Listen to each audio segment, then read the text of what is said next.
Hi, Elena Davis here. I am Waters.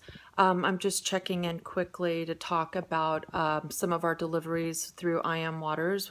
We've been delivering, hitting hard the city streets of Houston. There's thousands and thousands of homeless out there, some pregnant women.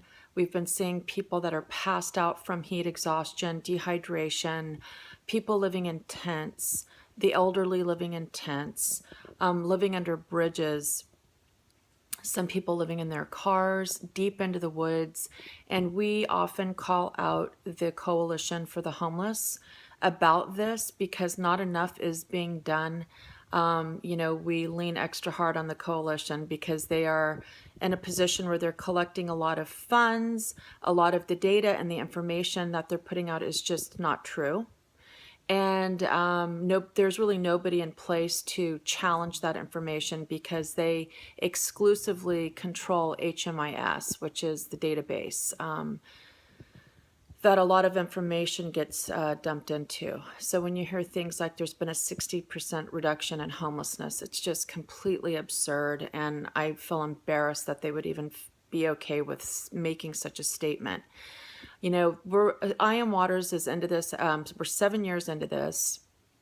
The need and the demand for water is growing tremendously because there's just no drinking fountains available on the streets for people to get their water needs met, especially in climates such as, Texas and southern states. It's very hot. We are the first line of defense against heat-related injuries and death over the hottest months of the summer. But one of the things, as I'm the CEO and founder of I Am Waters, but I'm essentially a volunteer because I don't take pay. And I ask myself, every day you can't go out on the street and just think, what is the fix? A lot of the homeless don't go into shelters because they're afraid. It travels through the grapevine, the homeless grapevine, when things are go on in the shelters, violence, drug dealing, prostitution, and all kinds of stuff. That stuff travels to the homeless and they're afraid to go into the streets, and people wonder why the homeless don't use the shelter system. Well, the public doesn't understand what's going on behind the scenes, but there's no best practices. There's no oversight. And one of the ways in which this could be implemented is really from the foundations. The people that are cutting checks to organizations should insist on best practices. There should be a system by which everybody is operating, and there isn't.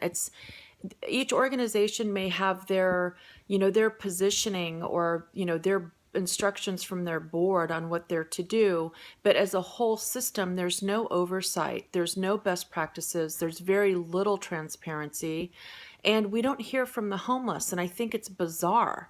They're the ones that are on the receiving end of a lot of the bad stuff and the many bad players that are in the system saying that they're trying to help these people.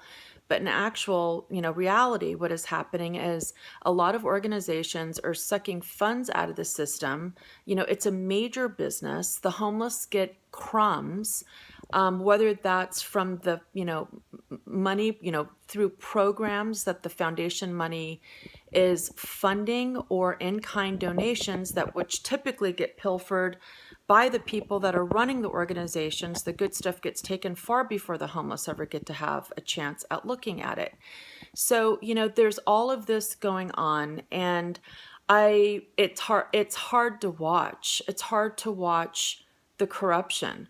And if anybody could make a change and make everybody behave, everybody, we all, there should be studies and there should be people analyzing their programs and their mission.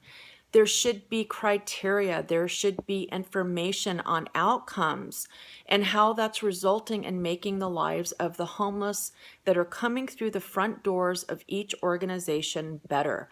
But there isn't. There's very little accountability. It's not an academic space. It's a very heart-based space that's missing the intellect and the academic approach to, ROIs and outcomes and information that can be shared with other shelters so we can all learn from each other. I Am Waters has done this by forcing our own hand at transparency. You know, there's always a risk of saying, well, you know, your organization isn't needed. We run that risk by doing our study that we did. But that's okay. If we're lying to ourselves and not doing what we hope we're doing, and we're pulling funds out of the system, you know what? We should go away. So we're going to constantly push our own hand at doing that, measuring our outcomes. Are we relevant? Should we be here? Should we be fundraising from people and foundations? That's yes for now, but if that ever changes, then it does, and we will behave accordingly. So I would hope the future looks like foundations are putting greater controls and expectations, raise the bar on us, raise the bar on the homeless organizations so the homeless have better results and outcomes on changing their lives. They need it. There's so much dysfunction. And that's what I wanted to share with you today. And I'm wishing you all a good weekend. It's Friday.